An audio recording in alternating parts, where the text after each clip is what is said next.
Today is part 2 in our 3-part series on long-term care. Now, if you missed last week, don't forget to tune in because it's very important. We talked a lot about long-term care, what it is, how likely you or maybe your aging parents are to need it, and what the costs might look like. Right. Now, this week, we're going to specifically talk about, do you need, or as Amber mentioned, maybe your parents, do they need long-term care insurance? We're going to use 5 questions from Kiplinger's Personal Finance, their September 2021 issue, to kind of guide you through, do you need long-term care insurance? And then next week, we're actually going to talk about the best types of long-term care insurance plans and which ones we most often recommend. So be sure to subscribe so you're notified when that video comes out as well.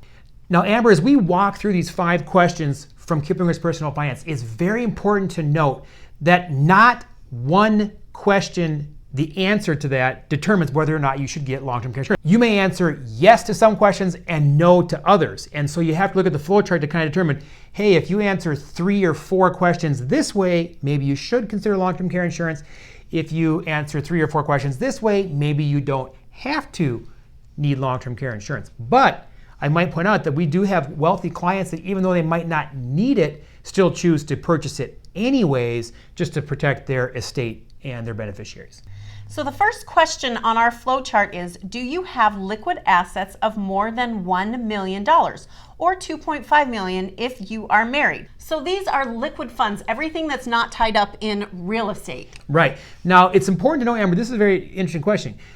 What they're saying is if you have a lot of assets, you can probably self-insure. So if you answer no to that question, you don't have $1 million if you're single or 2.5 if you're married, then they want you to say, okay, look towards long-term care. If you have those kind of assets, well, maybe you can self-insure. But that's only one of 5 questions, so let's continue down and see what else we want to look at.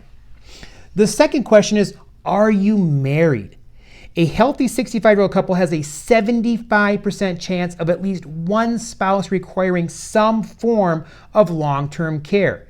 So if one spouse needs a bunch of care, they might deplete those liquid assets and leave nothing for the surviving spouse. So again, married couples want to probably look more towards, yes, looking at long-term care.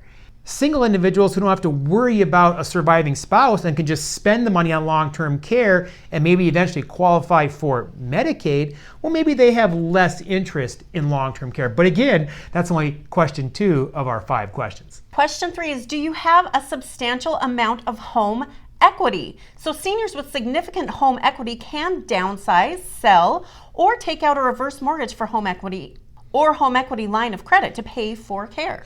Amber, very common that couples or even individuals will have a home and they might need long-term care, so they'll sell the home and move in to an assisted living facility. Well, that's usually rent-based, right? So maybe you're paying a few $1,000s of rent each month. Well, if you sold a $500,000 home, you can afford a lot of months in that assisted care facility with the proceeds of that. So again, if you have a lot of home equity, maybe that's in favor of not needing long-term care.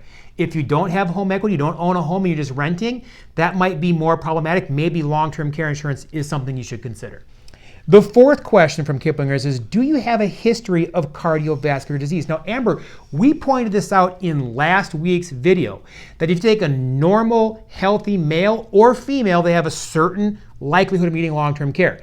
If they have cardiovascular disease history, the likelihood of long-term care increases quite dramatically.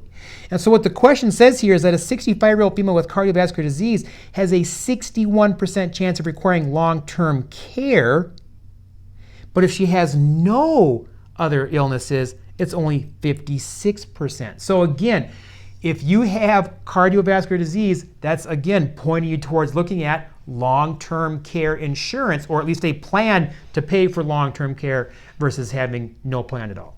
Our final question is, do you have a history of tobacco use or type 2 diabetes? While it may sound counterintuitive, seniors with these conditions actually have shorter life expectancies, reducing the likelihood that they will need long-term care. So if you said, yes, I use tobacco, then it points to maybe not needing long-term care. And we saw this again in last week's video. Some of these things actually reduce the likelihood of needing long-term care. So the point of these questions that Kiplinger poses, Amber, is really, again, kind of look at all 5. Are you on the right side of the chart? Is that how you answered? That might push you towards self-insuring or not needing long-term care. If you're to more questions answered on the left side of this flow chart, then yeah, more likely that you might want to look at least long-term care insurance, or as I say, at least have a plan, right? If your plan is to just spend down everything and go on Medicaid, at least that's a plan, right? Not a very good one, I might add, but at least it's a plan. Start to address long-term care before you need it.